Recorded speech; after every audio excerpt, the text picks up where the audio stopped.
Delivery identificando mais um problema. É isso aí. Da HR.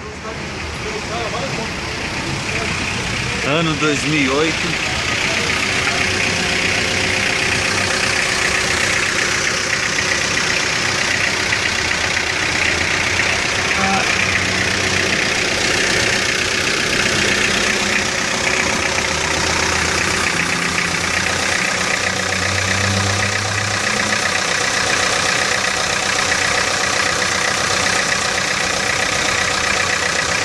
Observa que daqui a pouco vai... Aqui é o flexível da bomba de vácuo que vai atrás do alternador. O flexível, observaram que pingou? Daqui a pouco vai pingar de novo. A lente da minha câmera está bastante suja.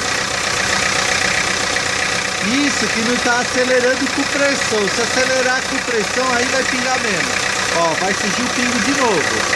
Analise. É isso aí, vai pingar. Qualquer momento vai vir mais um pingo aí. E vai se formando a poça de óleo.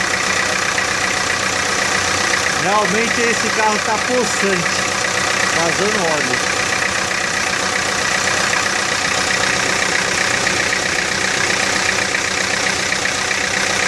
Aí vai formando a pocinha que pingou. É isso aí. Valeu, mais um vídeo identificando o problema de vazamento de óleo de motor inflexível da bomba de vácuo da HR atrás do alternador.